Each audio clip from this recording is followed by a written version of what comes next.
Mais en 1891, la conquête territoriale fut achevée dans un constat d'échec retentissant de toute la résistance armée au Sénégal. C'est alors que la France entreprit d'assimiler la colonie du Sénégal aux valeurs culturelles occidentales et, pour y réussir, elle proposa sa religion et la suppression pure et simple ou, à défaut, la corruption du culte exclusif rendu à Dieu. Elle mena alors un combat sans précédent, allant de l'éloignement internement au bannissement et à la déportation des guides spirituels, pour démobiliser les fidèles. Le chèque, aspiration profonde à Dieu et son amour ardent envers les loups de Dieu furent tels que Dieu lui révéla Dieu, selon son expression, et devant la splendeur de sa grandeur, il entreprit d'être fidèle au pacte primordial de soumission à Dieu. Alors, Dieu lui indiqua le prophète paix et salut sur lui qui est le guide de la voie de la soumission.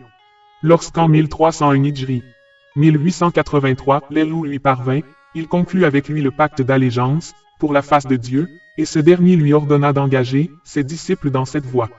Le mouridisme était né, ce fut à Mbacké Kayor. Ainsi le culte exclusif qu'il professait devenait public, car il commença à l'inculquer à ses disciples, c'est pourquoi il devint l'ennemi numéro 1 du pouvoir colonial. Non seulement les foules affluaient vers lui, mais il fonda la ville de Touba pour mieux servir avec elle la cause de Dieu. Dans son ardeur spirituelle, il voulut accéder au rang des compagnons, serviteurs du prophète, qui ont combattu à Bédr. Ce degré suprême, Coran S9 volume 20, dont parle le Coran à l'endroit des compagnons, est obtenu par le sacrifice du sang versé en vue d'élever la voix de Dieu. Et l'abrogation de la prescription du sang versé, à cause du pacte d'allégeance, devait mener le cheikh dans la voie du combat spirituel qui est celle du sacrifice de l'âme et des biens pour la cause de Dieu, dans le respect du sang des autres.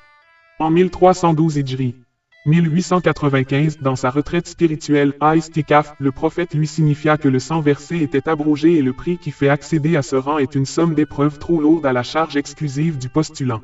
Le pacte fut conclu et le décret divin le mit en confrontation avec ses ennemis, contemporains pendant plus de 32 ans, durant lesquels il brava les exils, les brimades, les persécutions et les bannissements, pour se raffermir dans la profession de l'unicité de Dieu, ne reconnaissant qu'un seul maître, Dieu et deux exclusivement.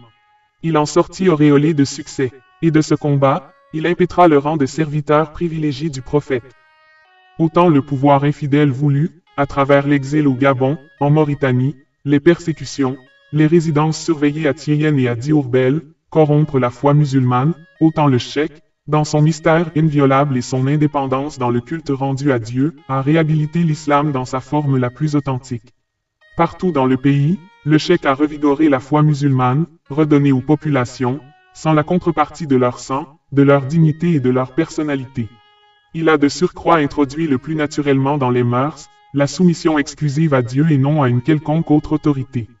Ainsi, la communauté musulmane retrouvait son âme. À partir donc de l'année 1313 Hijri, 1895, l'étape du combat contre l'infidélité fut marquée par une production inestimable de panégyriques, envers l'Elou le plus pur, Al-Mustafa, le choisi le meilleur, Al-Mukhtar, des écrits d'action de grâce envers Dieu et son prophète paix et salut sur lui, de sages, d'adiographie, d'oraisons initiatiques, incantatoires et mystiques. En 1346 Hijri, 1927, Dieu exauça ses vœux en le favorisant d'un séjour terrestre équivalent au nombre de versets de la sourate, les groupes, Suratu Zumar, dont l'issue, le 72e verset, est la récompense d'une vie entière dévouée à Dieu. Ceux qui auront craint leur Seigneur seront conduits par groupes vers le paradis. Lorsqu'ils seront en vue des portes, celles-ci s'ouvriront toutes grandes, les préposés leur diront, que la paix vous suive. Vous avez été si vertueux, si purs. Entrez en cette demeure pour un séjour éternel. Les voix des bienheureux s'élèveront en chœur. Louange à Dieu. Merci mes amis, abonnez-vous et partagez les vidéos.